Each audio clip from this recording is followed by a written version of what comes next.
Hi, I'm Andrew Dubber. I'm the Director of Music Tech Fest, and this is the MTF podcast.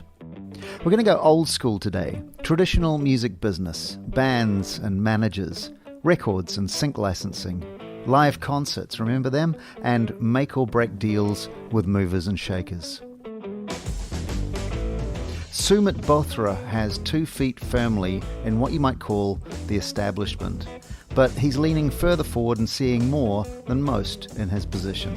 Sumit's a manager. In fact, he's got over 20 years as a music manager under his belt. He's a director of ATC Management, he's on the board of the UK's Music Managers Forum, and he's the manager of Melua, Fink, PJ Harvey, the Boxer Rebellion, Red Rum Club, and Nathan Nicholson. He's worked for Sony Music UK and Virgin Records America, he's toured the world with famous artists, and he's put music in Hollywood films. But he came up the hard way, or if not the hard way, at least his own way. But more than anything, perhaps, Sumit's a storyteller. There are other people who'll give you equally good tales of artists struggling and then a twist of fate or some sheer bloody-mindedness kicked open a few doors. But Sumit's is the one you'll want to listen to. I caught up with him for a long overdue remote whiskey and a chat recently. This is Sumit Bothra. Enjoy.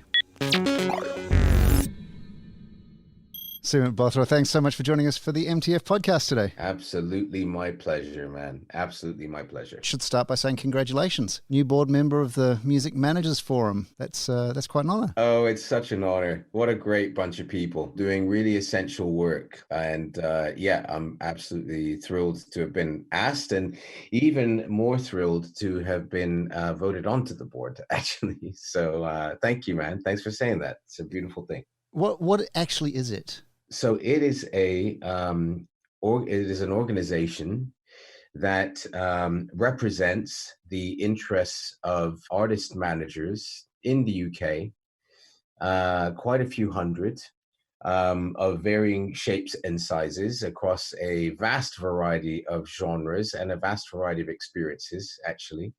And it provides quite a few functions to that collective of managers. You know, on the one hand, from an outward-facing point of view, it is a central place where one can interact with the music management community, which of course is the gateway to the artist community for the most part in the UK. So, but it's also a very robust space for education.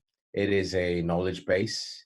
It is a vast pool of experience. It is a comfort blanket. It is a lobbying group.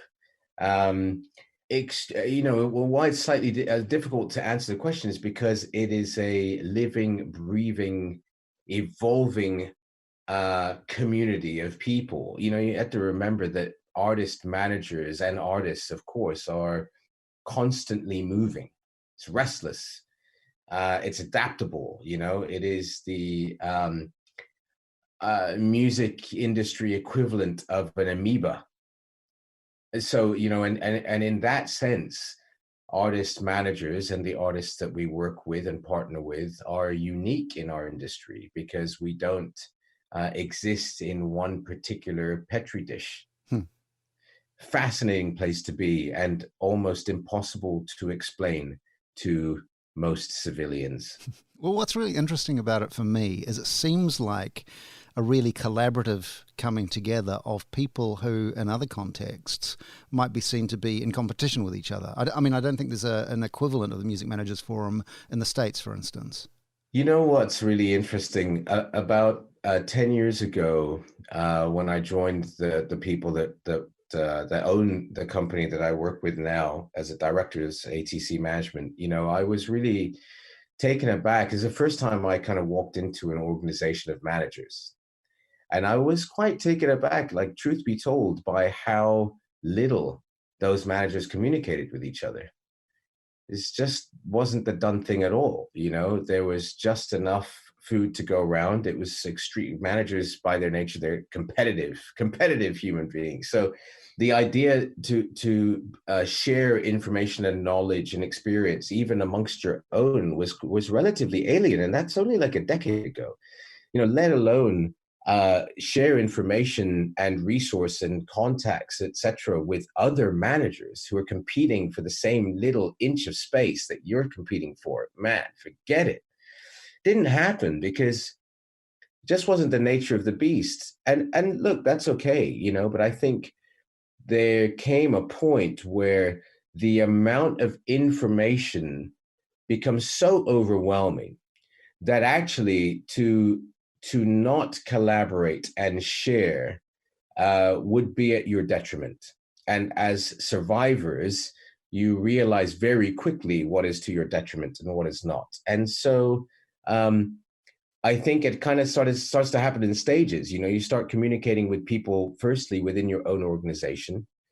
Then you start having a deeper dialogue within your own little silo within that organization. And, you start to erode historic hierarchical structures, between the manager, the day-to-day, the assistant, the this, the that, the that, and everyone starts to get to a level because knowledge is power and knowledge is everywhere. So to subscribe to this hierarchical principle in your normal working life all of a sudden doesn't hold water because you require knowledge. And then that morphs again into managers understanding that there is a need to come together as one unit because you're working within an environment that is evolving legally, financially, commercially, artistically. And I don't know why it's happened in the UK. I don't know. The UK is a very special place musically, obviously. It's almost like the center of the musical universe in a way. But maybe just because of geography, maybe because of history, I don't know. But it just kind of is. So it kind of makes sense for the industry in the UK to be leading the charge in that sense. But now you have like the MMF in the UK, which is this massive collection of managers of all shapes and sizes, which not only is sharing that valuable information and working together as one and affecting massive change in the industry on behalf of the artists and of course our audiences, but also having this huge impact on future generations of managers and the artists they represent. To, I suppose, share with them the value of collaborative process. And yes, that makes it a very unique space. But I think my own learning, the amount of I don't know, RAM that I've had to use in my brain over just the last few weeks, in this particular environment has grown exponentially as a result. It's phenomenal. Sure, I guess you've probably had to be fairly adaptable recently. Yeah, I mean, I've always been adaptable, always, for as long as I can remember. I never really, could fit into a shoebox. You know what I mean? I was never that guy. But I have had to alter my working practices and alter my thinking in as much as doing an awful lot more of it. So for me, it's not really about adapting my behavior. It's about altering my capacity. I've got to say, when we first moved to Sweden nearly 6 years ago, one of the first things we did was to get 3 kittens. There's a reason I'm telling you this. 2 girls, 1 boy, Polly, Jean, and Harvey. And so when I say that, like, I'm a fan of PJ Harvey, I want to put that into context. And you are PJ Harvey's manager, right? But also some other really cool people, Fink, Katie Melua, Nathan Nicholson, Boxer Rebellion.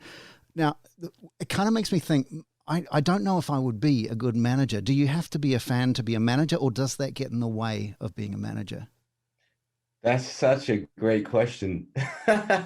You have 3 cats called Polly, Jean, and Harvey. Firstly, that's hilarious and awesome. And I will let her know that. And I'm sure she will get an absolute kick out of it, to be perfectly honest with you. Do you have to be a fan of the artists that you work with to be a great manager to those artists? No, you don't. You don't. Does it help? On one hand, it can help. On the other hand, it can hinder. Okay, let me explain what I mean, right? Firstly, the first artist I started to work with, so take Fink, for example. Fink and I built Fink's career. So there was no Fink fan. Right, I'm with you.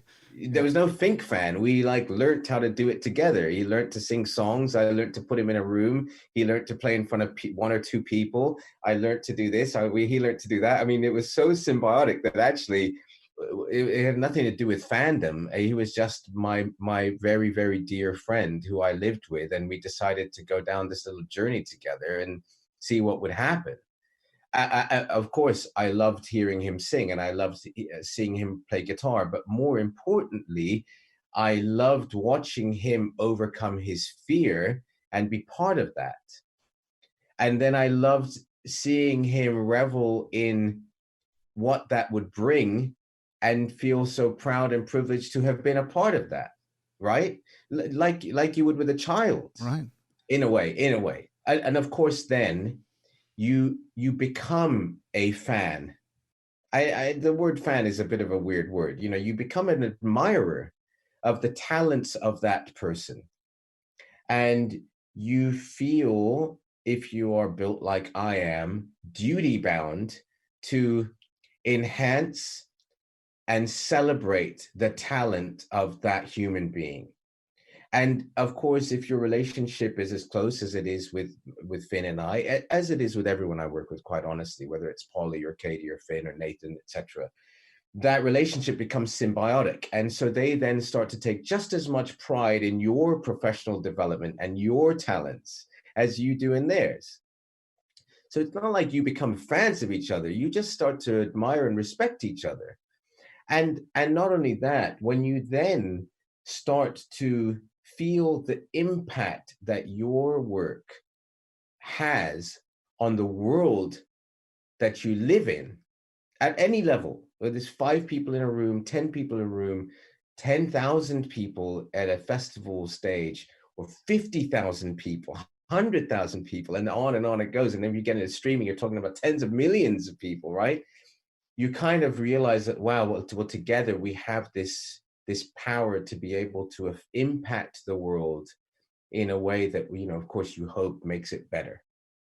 Now, conversely, if I was like a super fan of an artist who then came to me and said, oh, I really want you to manage me. Okay, now there's a part of me that in that process would feel like I would need to let go of that type of fandom, admiration, inspiration, whatever, however you want to deem it, okay? Because to be in that particular relationship with that human being, I cannot actually do what I'm being asked to do. I'm kind of rooted in a particular space in their creative being. And so the manager in me is like, you must evolve. You have to evolve. You need to challenge yourself. You need to challenge your audience. You need to never bore yourself. Don't repeat yourself. You've done that, do something else. Like, that's what keeps the world alive. And we continue to innovate because as artists, there's a difference, okay, between being a straight artist and an entertainer. I work with artists who entertain.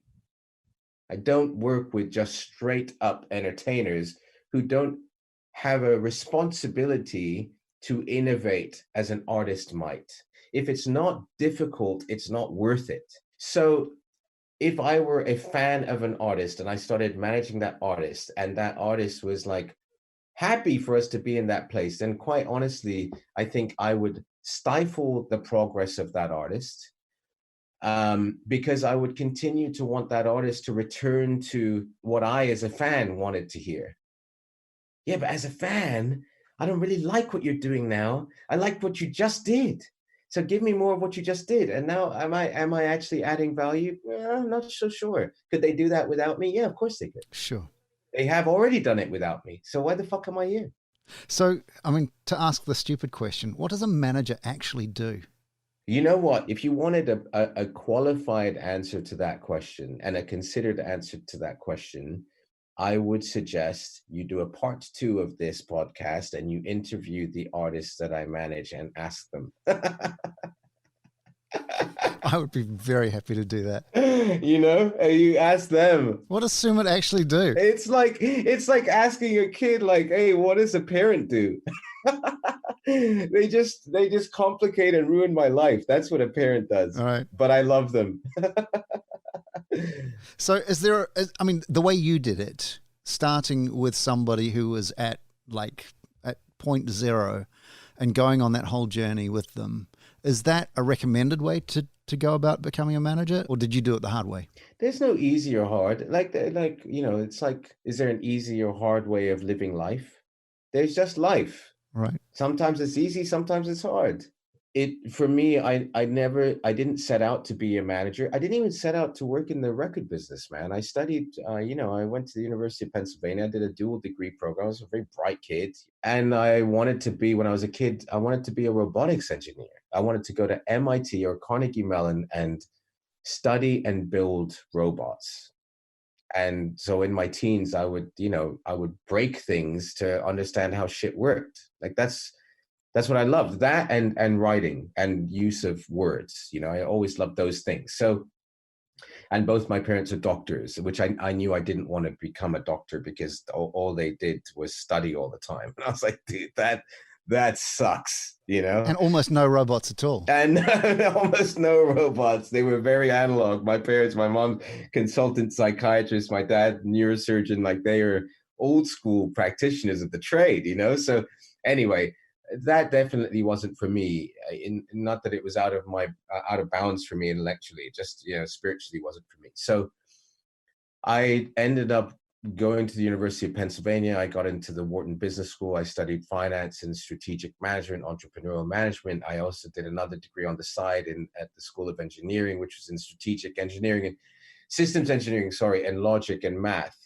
And I was throwing a lot of parties, and I ended up working in the record business stuff, totally randomly. But I always loved music. And the funny thing is, I didn't realize until recently, when I went back to India, I was in India for a wedding last November, and I saw a cousin of mine who I hadn't seen her in years.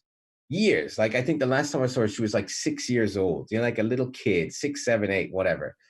And then this time I saw her, and of course she's a grown up, met her, and we were having this conversation, and she was like, "Oh my God, dude, it's so amazing to see you." Blah, blah, blah. And I was like, "Yeah, dude." She's like, "You're working in music." I'm like, "Yeah." And she goes, "When I first met you, all you did was play me cassette tapes of music I'd never heard."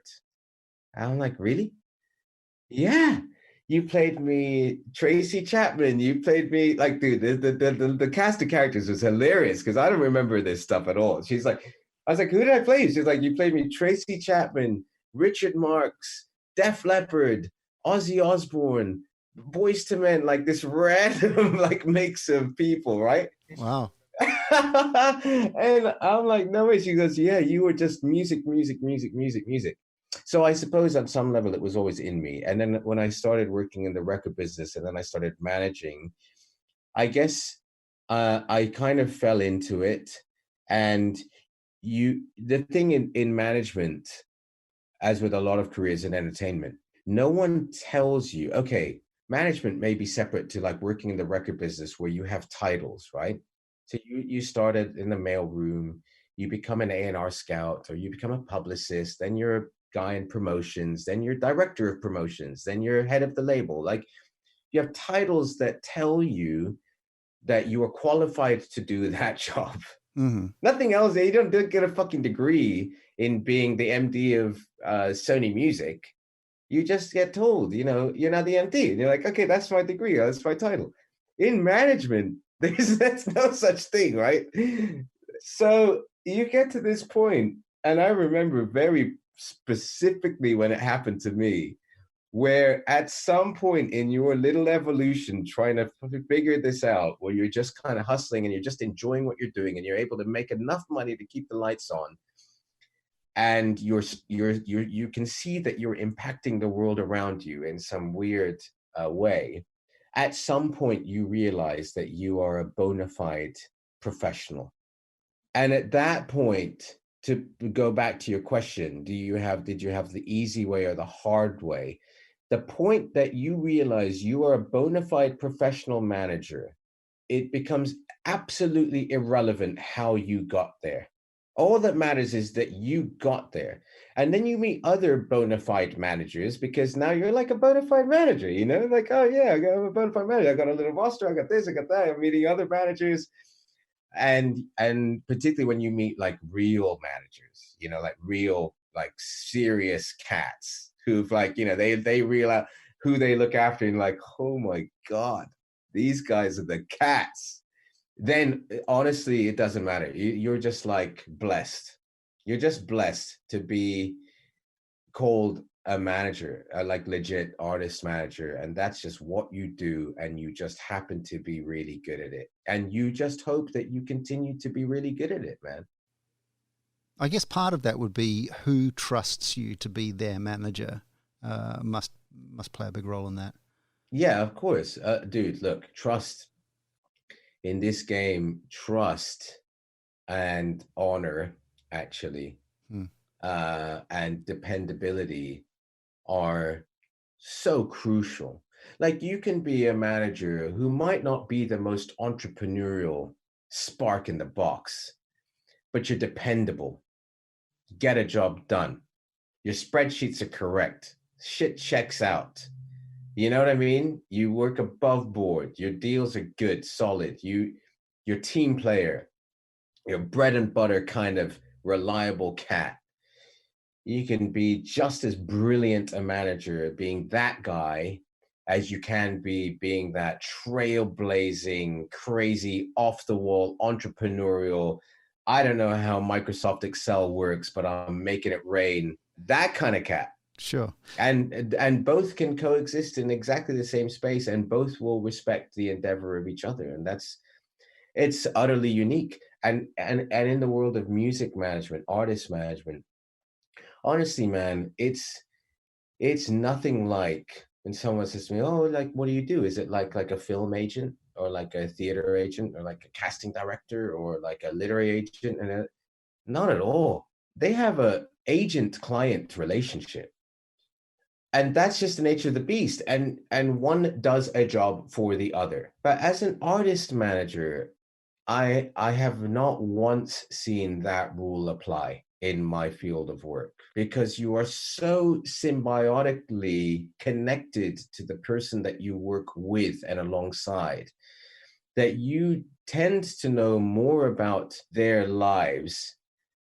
sometimes than even they do. I can't point to another profession like it. I really can't. It's interesting because all of the best stories about music managers, and so I guess the public perception of music managers, is that not all music managers are this kind of trustworthy, dependable kind of character that you're talking about. Is that common? Is it a thing of the past? Because you hear stories about artists just being absolutely ripped off, and it's the managers that are, are the main characters in those stories.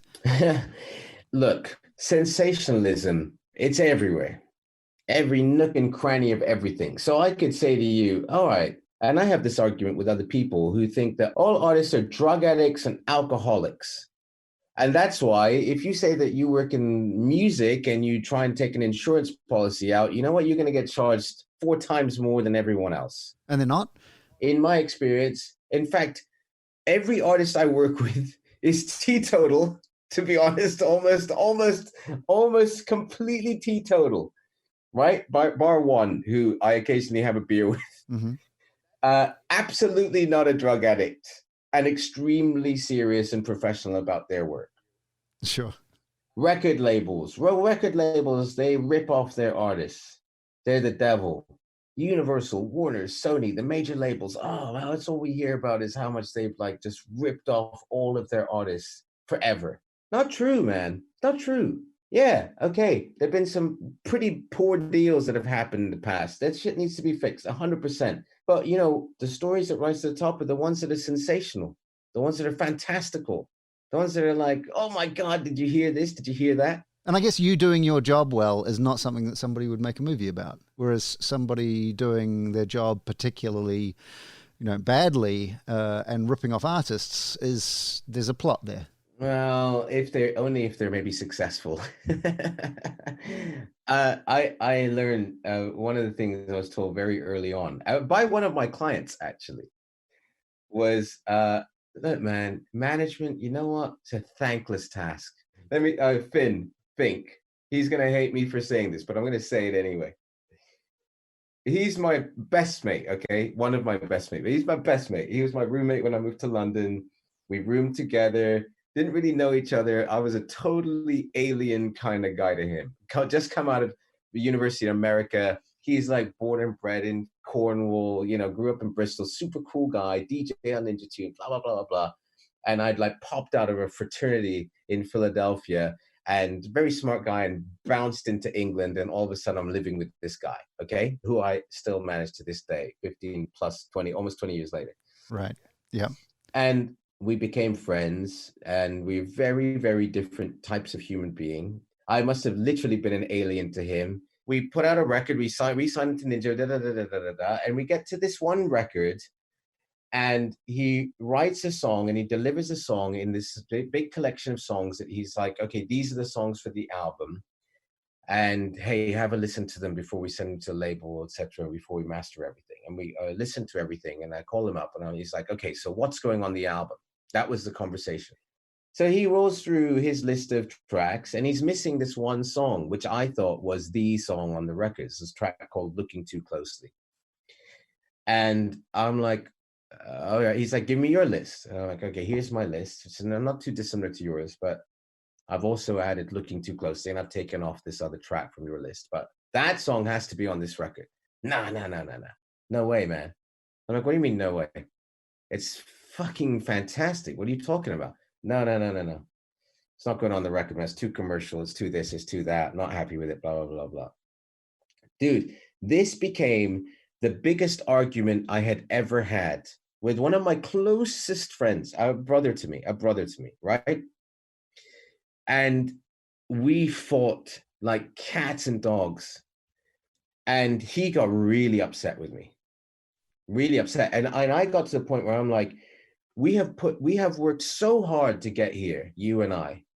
We have worked so hard for so many years and we duked it out, we battled it out, and here we are, and you've delivered this song, which I think can literally single-handedly change the course of your life and improve the lives of millions of people, and you're telling me it's not going on the record?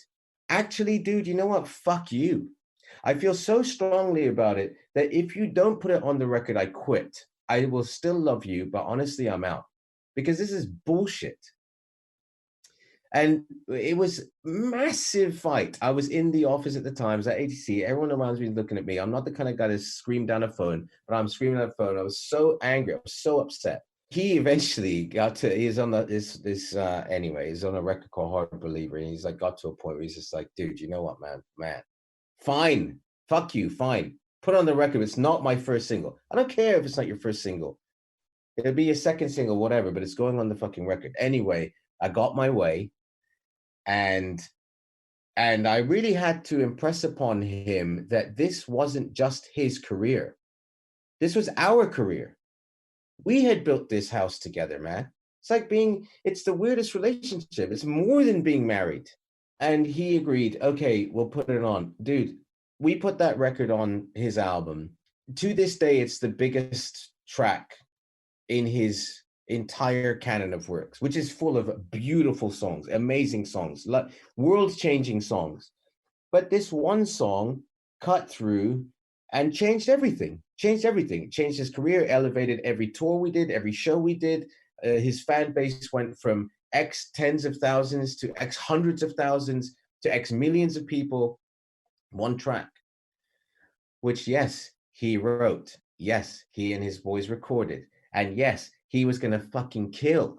You know what I mean? And I don't take credit because it takes two to tango. He takes credit for letting me in and agreeing with me to make the decision to let that song come out. Against his better judgment, to be fair, and I totally respect that, but nevertheless it did, and it changed everything. And that's a micro example, man, a micro example. Back to your point of, well, the reputation of managers is that they swindle their artists, that they do more harm than they do good. If you choose to sit with me and look for the countless examples of where managers have altered the course of history positively by helping to make the right decision and never taking a single ounce of fucking credit, it will completely obliterate that reputational stereotype. I could wipe the floor with it. Here's something else that you probably don't get a lot of credit for, but it's probably worth mentioning, I think. Tell me about pen masala. Wow, man. Pen masala. Yeah, okay. What do you want to know? Tell me the story. All right. So Pen Masala is actually an all-male Hindi a cappella group. When I was at the University of Pennsylvania, my freshman year, so this is 1995, I loved singing. I always loved singing, and I'd been in choirs in high school and all that kind of stuff. So I thought it would be great to join an a cappella group. And in America, a cappella groups are a big deal. It's like this amazing community of peeps, and some are all male, some are co-ed, some are all female, some are like, suit and tie kind of affairs, some are kind of, you know what I mean? Like, it's just this whole thing. And at the University of Pennsylvania, it's a particularly vibrant a cappella community. And at the time, I think in high school, I just started to learn about R&B and singing, and I just started to have this I grew up listening to like metal records. That was my thing. I listened to a lot of, not even metal, just soft metal, whatever. Iron Maiden and Ozzy Osbourne. I don't know if you've done Black Sabbath. I don't know if you call that metal or not. That's metal. Is it metal? That's totally metal. Okay. Yeah, of course it is. Maybe that's classic metal. Maybe classic metal. Maybe compared to Lamb of God, not so much. But yes, sure. So I grew up in Saudi Arabia when I lived in Riyadh in Saudi Arabia at the record shop called 777, and the only music you could get that was English speaking, ironically in the world music section in Saudi Arabia, was the English speaking stuff. And there were like 4 or 5 cassettes, all pirated, and they're all metal bands. So I just bought like Iron Maiden and Ozzy and Sabbath and blah, blah, blah. And so I kind of grew up listening to these records, loved them. And as I got older and my voice broke and I started to have a little bit of a voice, and I used to love singing, I started getting into singing and R&B and that kind of vibe. When I got to the University of Pennsylvania and I started seeing all these a cappella groups, and dude, these cats were the rock stars. They were the coolest cats. They had such skill. Like, I'd see an a cappella performance and it just blow my mind. I'm like, God, that's so dope. These guys are amazing. So I auditioned. I'm like, I'm going to audition. And I kind of got a sense of who the cool cats were. And there were like 3 or 4 a cappella groups that were just straight up just cool. These are cool cats. So I started audition for them, and I didn't get into any of them. Rejected. And then I thought, I'm just going to start my own, actually. And as a kid, I'm in an Indian family. And as a kid, I used to sing Hindi songs at dinner parties. What you used to do, the kids would sing Hindi songs or do like stand up or whatever. And so I and me and my sister and I, we used to sing Hindi songs. So I was like, well, I'm going to set up my own a cappella group, and we're going to sing Hindi songs, Hindi classics. And there's a lot of Indian cats at school, but also it was just like unique and interesting. And plus it meant I could be in an a cappella group, quite frankly. So I was sitting in my physics class, and the guy sat next to me. I didn't know anyone, by the way, at this university. I was just a random guy. And I sat next to this Indian guy. I said, hey, do you sing? And his name was Uncle. He's like, yeah, I mean, kind of. All right, great. I'm going to like make an a cappella group. We're going to sing Hindi songs. Can you sing any Hindi songs? He's like, yeah, can you? I'm like, I can, actually. I know I don't sound it, but I can sing Hindi songs. I love Hindi songs. Okay, great. Do you know any friends that can sing Hindi songs? Like, yeah. I had like a couple of the guys that I met. They're from Delhi and Mumbai, whatever. They can sing Hindi songs. Okay, great. Meet me in my dorm. So I got this random crew of brown guys together, and we had our first ever rehearsal in my dorm room. It's awful. And I think I have an audio recording of it somewhere. But the idea was a bunch of dudes singing Bollywood songs a cappella. No one had ever done this before. And so we started doing this. And then there was this only other brown guy in another a cappella group called Pen 6, which was the a cappella group. They were like the fawns of a cappella groups. So I go and meet this guy, Ananda Sen. He's a Bengali guy, great guy. He's like, hey, I remember you, man. Like, you got rejected. Yes, I did. I got rejected. But I've kind of brought this like little crew of random Indian guys together, brown guys anyway, and we're going to start singing Hindi songs a cappella. But I don't know anything about music. I can sing a song, but I don't know about notes or any of that shit. So I need like an MD, but you know all about that stuff. Can you come and meet these guys and maybe help us, because no one can actually sing and I really need some help. Yeah, all right, cool. So he comes over and he's a bit of a rock star. So I'm like, hey, look, I've got Ananda Sen here from Pen 6. And I was like, wow, amazing. So we train up and we become an all singing Hindi a cappella group. It still exists to this day. In fact, now Pen Masala is actually a huge part of the University of Pennsylvania's cultural fabric. They've sung at the White House. They sang in front of Obama. They're in the Pitch Perfect film. Like this is now a known, right? It's a very famous a cappella group. So I built this thing, and then quite a difficult thing happened for me in Pen Masala, which is why when you ask me, it's a little bit of an open wound actually for me.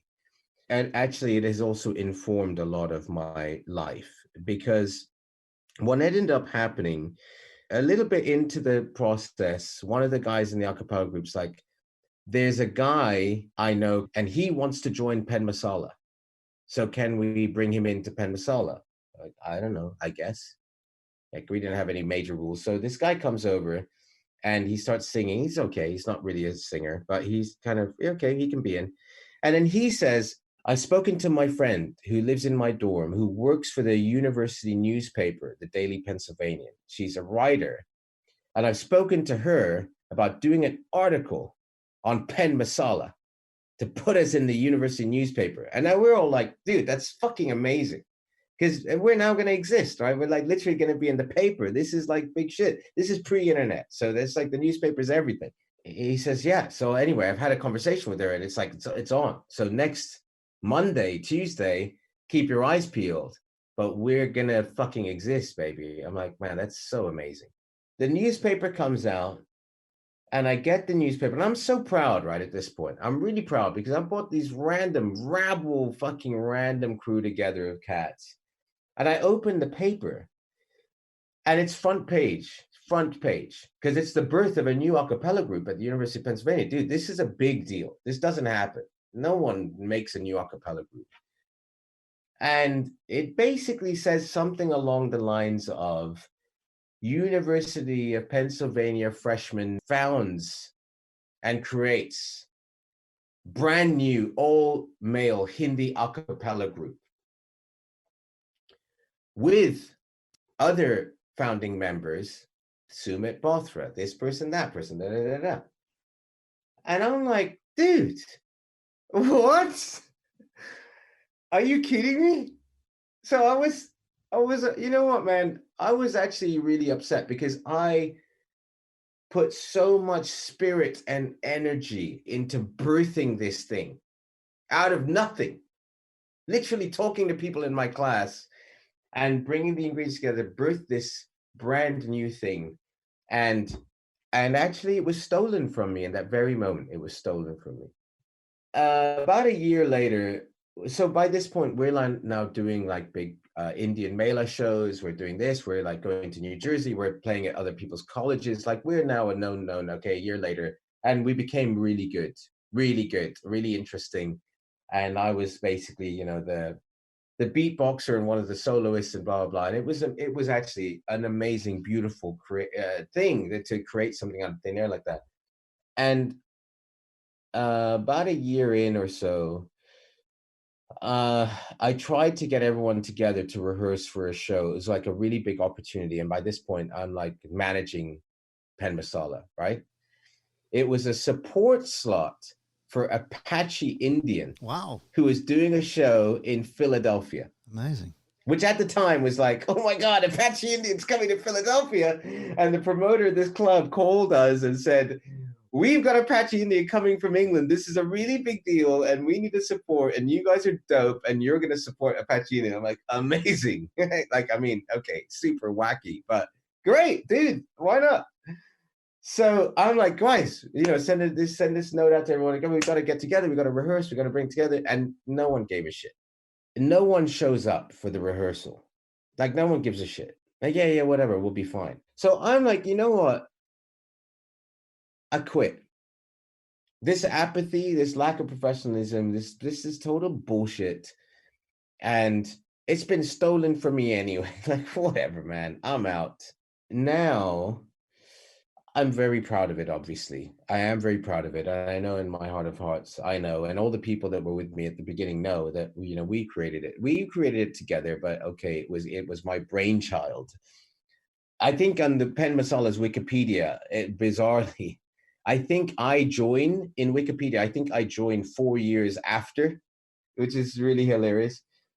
And I guess I've never really fixed the history. I probably should. I probably should write to the university and fix it and correct it. I probably should. But I have that newspaper article upstairs somewhere. I found it recently when I cleaned up my garage. What you say is profound by asking me that question.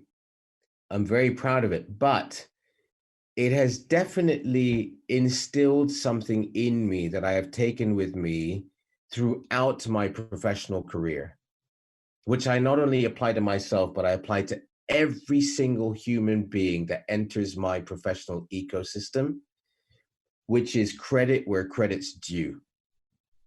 And every single person that contributes to what we do and the art that we make and the song that we sing and the stage that we put it on, every single person that is part and parcel of that expression of humanity is 100% credited and respected for what they bring to the table. And I will never have it any other way. That is their input and that is their legacy. And it needs to be recognized historically. It's that important to me. And I suppose that whole thing that happened with Pen Masala, many years later in my life, ultimately had a very profound effect with the way I operate as a manager. To not be ashamed to take credit for the work that you do. It's not about stroking your ego. It's about recognizing your impact on history. And why shouldn't you? Sure. Yeah, of course. Okay, so here's a story I'm hoping only has positive associations for you. Best film ever, Going the Distance, Drew Barrymore. Tell me about that. Going the Distance was so fascinating. So I'm managing the Boxer Rebellion, right? Bunch of random cats, great guys, making great music, but essentially lost at sea, these dudes. Lost at sea. They're signed by Alan McGee. Big deal. Curation Records, all that shit. Everyone can Google Alan McGee and look him up, right? So this band gets signed by Alan McGee. Alan McGee's new label, Pop Tones, implodes, and they all get dropped. It's really important to understand, just as a sidebar, the impact that has on the psyche of a human being. You just imagine you're 19, 20 years old. You play the bass, or you play the drums, or you play guitar, or you sing a song, and you're that kid in your family, that kid. And that kid one day tells everyone in their ecosystem, I've just been signed to a record deal in London by the same guy that signed Oasis. And I'm signed to his label Pop Tones, which is part of Mercury, which is part of Universal, the biggest record company in the world. And me and my little rabble-rousing 3 other cats as this band are signed to this record. Like, dude, that is a big deal. And so every birthday you go to, every wedding you go to, every family gathering you go to, every funeral you go to, you are the man. You're like winning for everyone, right? You're that guy. So these guys individually, each of them went through being that guy. And they were that guy for a couple of years, and they made their debut album called Exits, which is an amazing album, lost classic. And Pop Tones released the album, and right after releasing the album, the whole label, for whatever reason, imploded. This is before my time looking after them, okay? Implodes, and it's game over. Now, these guys are going back to those weddings, those funerals, those family gatherings, and they're not that guy anymore. They're a failed hero. Like, this is a disaster. So, okay, here's an interesting story. When I met the guys, I'm asking them, tell me about some of your highs. So they told me about some of their highs. Tell me about some of your lows. So Nathan Nicholson, who I still manage to this day, and the Boxer Rebellion I still manage to this day, says to me, one of my lows was when Adam and I, the bass player, we ended up, after we got dropped, going back to work in office in the shoe shop, because that's where they worked before. All right, cool. So what's up? I remember getting some shoes for some guy. He wanted some brogues in a size 9. So I went and got the brogues in a size 9, and I'm kneeling down and I'm fitting these brogues on this guy's feet. And I'm looking up at him and I'm like, is these fit okay, sir? And the guy's like, do I know you? No, I don't think you know me. But how do these shoes fit okay? No. I know you. I recognize your voice. I totally know you. Are you the lead singer of the Boxer Rebellion? Yeah, I am. Yeah, I am the lead singer of the Boxer Rebellion. And his girlfriend's like, we just saw you on the weekend at your show at Dingwalls. We're like huge fans. Oh, dude, hey, that's really cool, man. That's great. Cool. So, how are the shoes? So Todd, guitarist, is like, yeah, I remember walking down Camden after all that shit had happened. And I'm walking down the street in Camden High Street, and some guy shouts over the street, hey, weren't you in the Boxer Rebellion? Still am, bro. Still am. I was like, fuck me. This is real shit, right? This is real shit, dude. This is what goes down. So anyway, we start working together, and I'm like, forget the dog and pony show bullshit. We're not going to go talk to A&R people, sign to a label, blah, blah, blah, whatever, man. You guys are great. Let's find some fans. Let's put it out, guerrilla style. We got nothing to lose. I had nothing to lose at that point. I had a total meltdown with an artist that I'd worked with prior. So I had nothing. I was broke, totally broke, borrowing money off my parents. The guys were just totally, this is a total mess. And we were just like, we're just going to fight for everything. And we can feel fine about it because the music is awesome. So anyway, I had spent a lot of time in and out of LA with prior clients, meeting music supervisors and stuff. So going back to Going the Distance. And my friend, Erin Scully, who at the time, and actually still is, the head of music for New Line Cinema. So Erin calls me one day and says, there's a script that's just been greenlit at New Line called Going the Distance. I'm like, okay, shitty title, but what's the vibe? Anyway, it's about this couple, and the guy works in a record company, and he finds a band and blah, blah, blah, blah. But it's basically, it's a Drew Barrymore film, and we need a closing credits song. So maybe I thought this could be great for the Boxer Rebellion, because you're looking for some shit, and maybe you could like talk to him about a closing credits song. Dude, Erin, I fucking love you. You're the best. It's a Drew Barrymore film. This is gonna literally change our lives. No question. Send me a brief. It's on. In fact, I'm gonna get to the studio now, and you're gonna get on a phone call with the guys, one-on-one, mano a mano, and tell them what you need. And tomorrow you're gonna have a song in your inbox. She's like, dude, you are a legend of the game. Sweet, done. So I run over. Meanwhile, by the way, by this point, the Boxer Rebellion are on iTunes front page. They're the first ever band to get a global single of the week.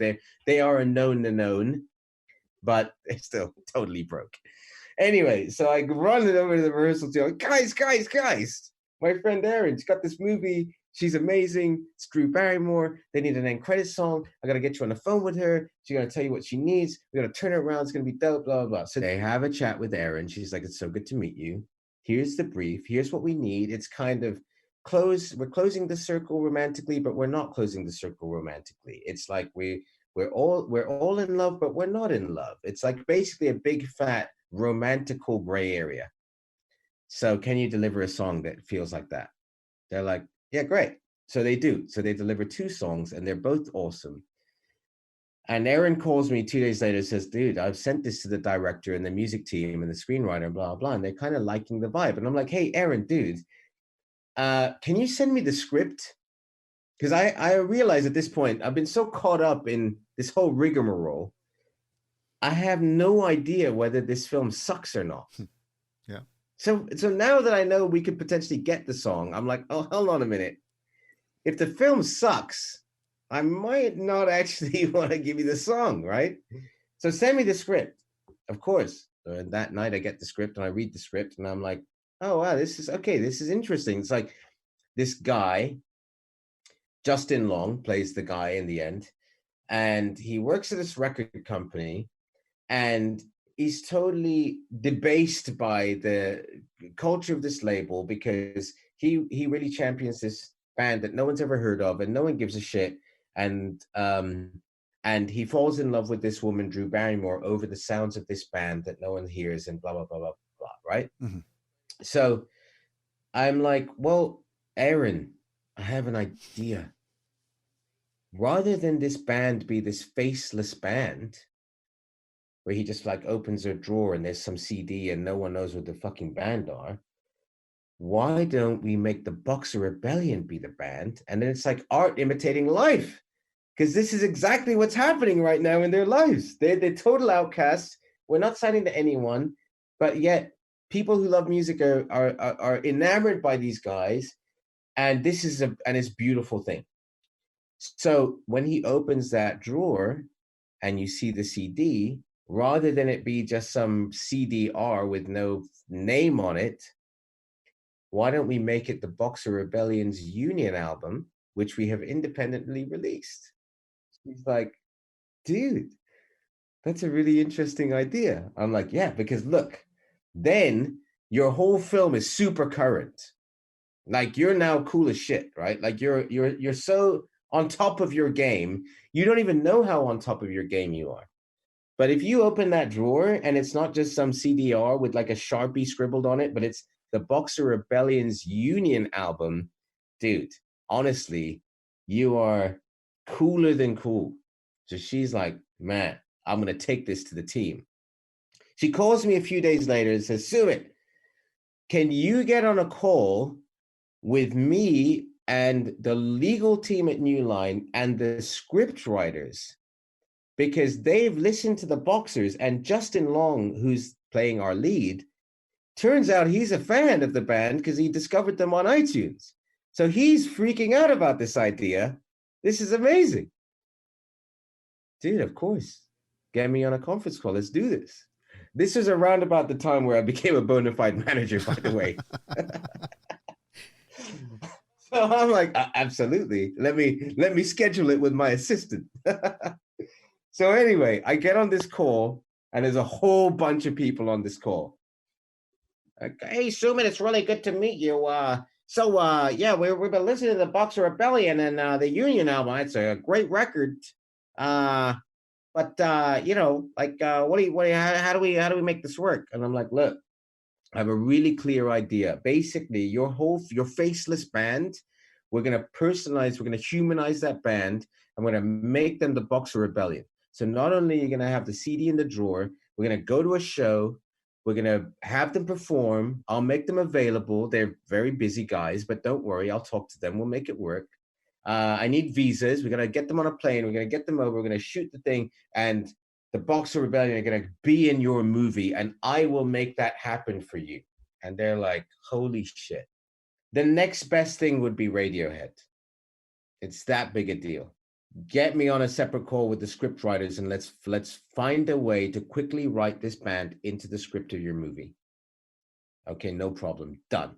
And I start writing the band into the script of this film.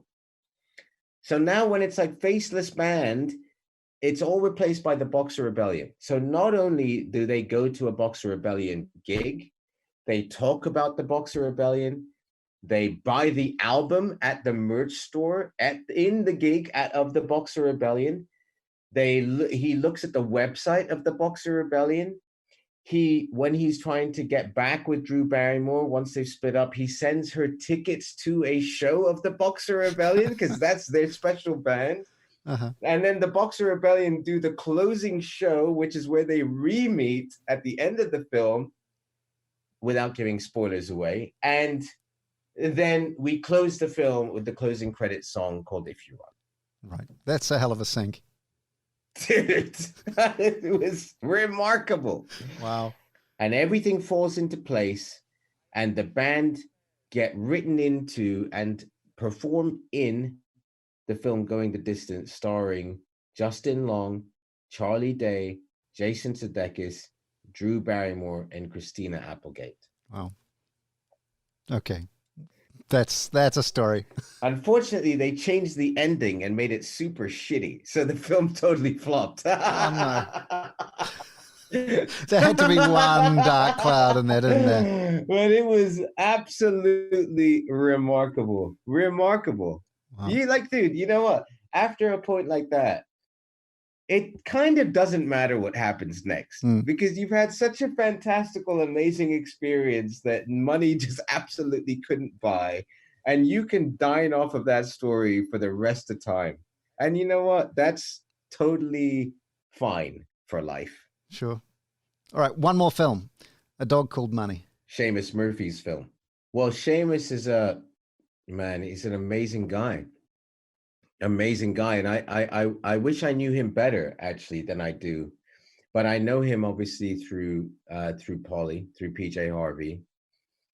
And she introduced me to Seamus because Seamus had worked very closely with her on the Let England Shake album. And that was on the back of her going to an exhibition of his work and meeting him on the back of that exhibition, and then them deciding to work together on Let England Shake.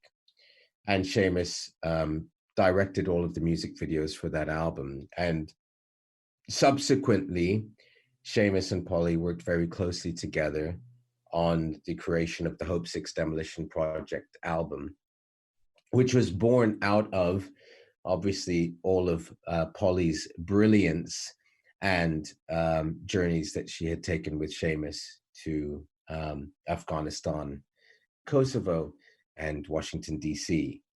Seamus had filmed those journeys and filmed the recording of the Hope 6 Demolition Project, which in and of itself was a very fascinating thing. Because look, before you talk about A Dog Called Money, let's talk about some of the elements within A Dog Called Money.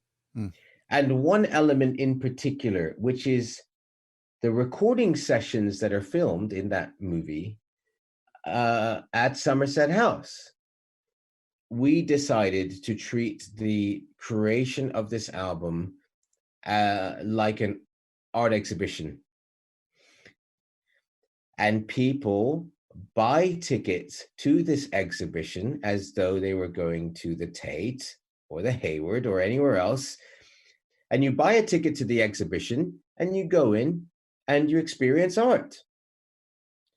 And in doing so, it reminds you of the amount that goes into what you consume and therefore how valuable it is. Coupled with that, the fact that Polly loves to record in interesting spaces. It was not enough to just go into a recording studio and just make a record, you know. It was like the space very much informs the process.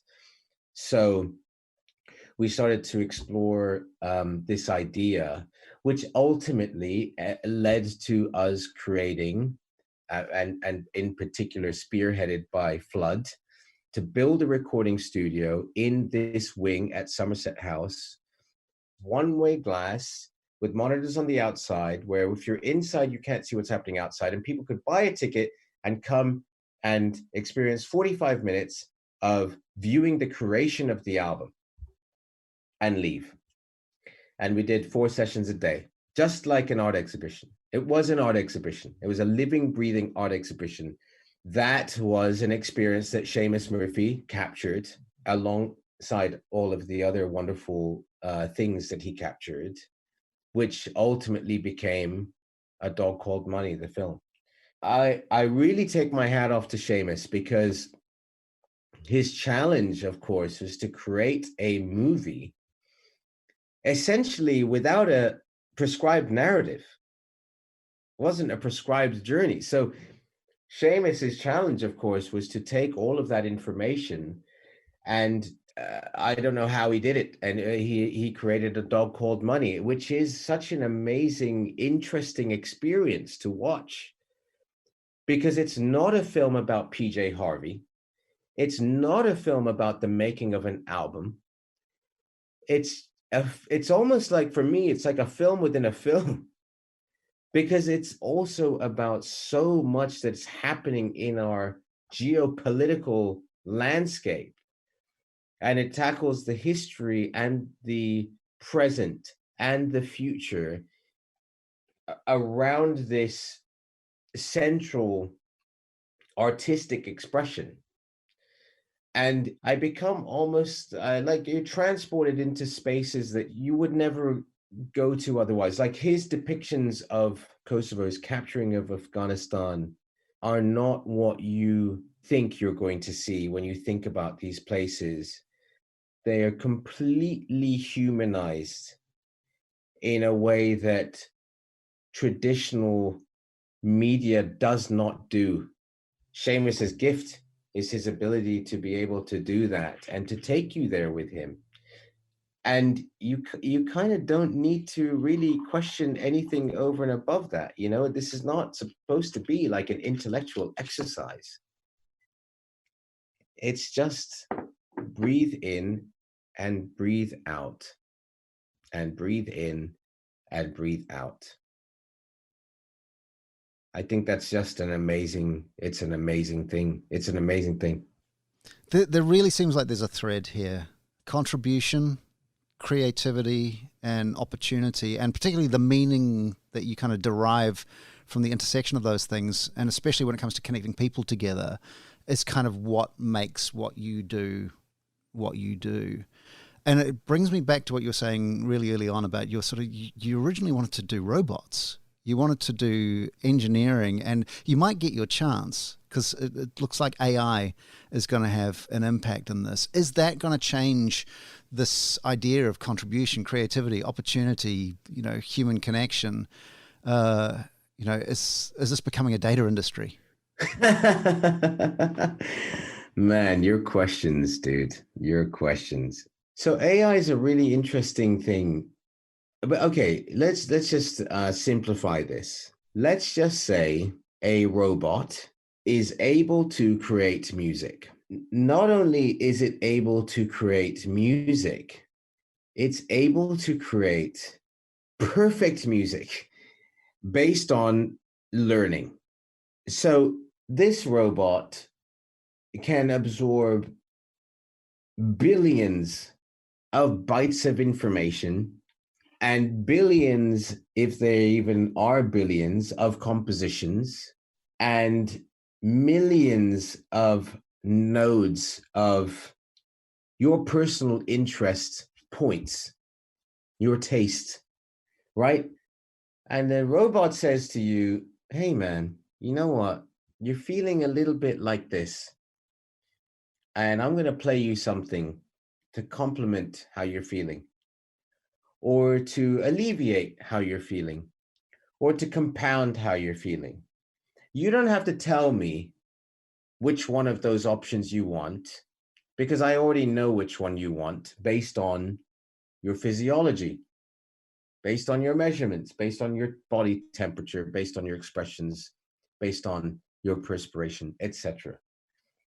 I'm reading you better than you could ever have read yourself, and I know exactly what you want. It's just like when you meet the person you love and they just know exactly what you want and they give it to you and you're like, God, I love you, man.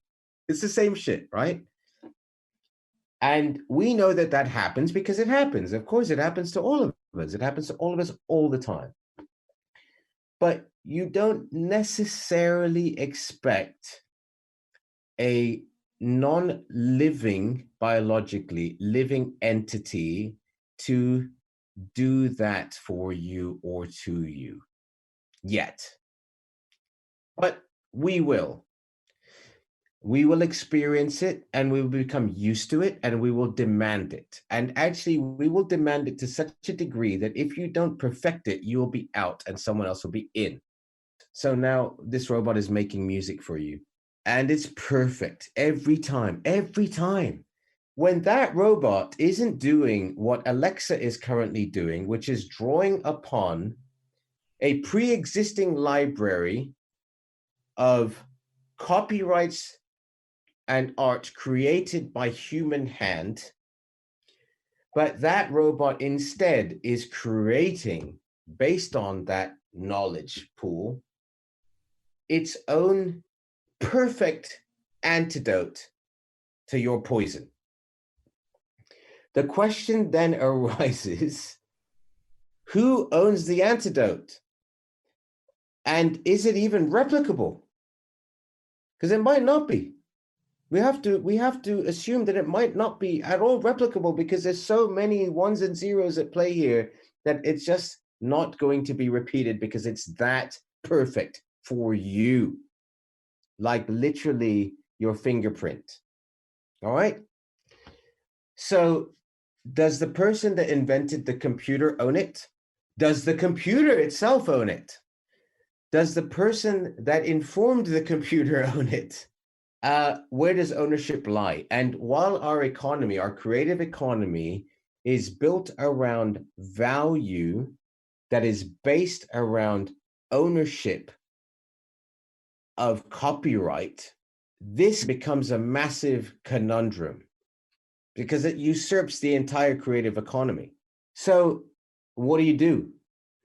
Do you try and figure that out? Do you try and place value in this accelerated microeconomy of creation?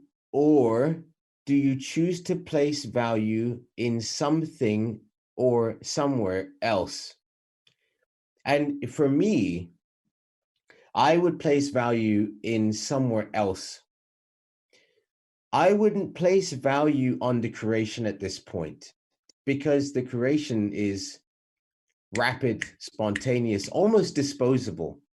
There are so many billions, trillions, quadrillions of permutations of this particular antidote that to try and own any one of them makes you as insignificant as a star in the Milky Way. Let's not bury ourselves in that technicality. Let's accept that that is a star in the Milky Way. So let's now look at how we define the Milky Way. Is what you're saying, given this condition of perfect creation of music that is absolutely customized and personalized, does it now even need to be owned? There's a difference between being owned and being monetized. Ownership doesn't necessarily come with a commercial aspect to it. It sounds like what you're saying is, given AI, we actually have to readdress the fundamentals of how this all works. What you can do is own the environment in which an experience occurs. It's like saying, if Guinness makes Guinness, and people love to buy Guinness and drink Guinness, so Guinness makes all the money, then the bar in which that Guinness is served can make nothing, because one could enjoy that Guinness outside of the bar. Why should the bar make any money if there's one bar and all it does, like the Toucan in Soho in London, and all it serves is Guinness? which you can literally walk down the street to any newsagent, to any little alcohol shop and buy Guinness. But you're not going into the Toucan because it's the only place you can get a Guinness. You're going into the Toucan because it's the Toucan. And that's where you want to have a Guinness. And it's where you want to have a Guinness. Yeah. So I just think we have to separate ourselves in that sense. And the thing is, in music, I can only speak about music because that's the context that I live in, right, in this conversation. The environment in which the music is experienced for now has only been either through recorded music, or you're experiencing them in a live venue and you're hearing the music live through a PA system. We haven't really gotten into the idea of commercializing the space within which one experiences music outside of those two realms. But when music becomes so fluid that it's changing in every iteration, depending on which space you're in, then the space becomes king, because the music that I listen to and experience is completely fluid and completely adaptable and bathes me all day long when I choose to engage. And where are you going to be in this equation? Are you selling Guinness or are you the Toucan? Oh, I'll be in the hot tub, bro. That answered like a real music manager. I will 100% be in the hot tub, in a panic room, in my castle. Brilliant. Sumit, it's been an absolute pleasure, and you've taken me on a real journey, so thank you so much for that. Pleasure, man. Cheers. Cool. That's Sumit Bothra, and that's the MTF podcast. He's not at Sumit Bothra on Twitter. That's someone else entirely. Try at ATC Management. I'm Dubber, and I'm at Dubber on Twitter, so that's nice and easy. MTF Labs is at MTF Labs, and mtflabs.net on the web. In fact, right now I'm in Stockholm on my way to Portugal for MTF Labs Aveiro. For our first labs since having to completely rethink how we manage in a COVID world, our theme is Another Green World. We're focusing on issues of renewal, clean energy, experimental sonic concepts addressing neuroplasticity, entrainment, ecoacoustics, and the aquatic scene. We're bringing together 45 brilliant MTFers from 25 different countries to run a week-long innovation lab complete with all manner of social distancing, mask wearing, hand washing, and in fact complete oceanic immersion, as well as remote collaboration in a hybrid event that also has satellites in Mexico City, Trondheim, and Porto. We're going to be joined by Paul D. Miller, aka DJ Spooky, with his Sonifying Antarctica project, Alex Murray Leslie from Chicks on Speed, Ben Dawson from Melody VR, the proud new owners of Napster, vocal AI artist Reaps 100, large-scale generative visual artist Synthestruct, aquatic biology sound artist Robertina Sebjanic, and many more brilliant artists and creators. It's an experiment. It's incredibly ambitious.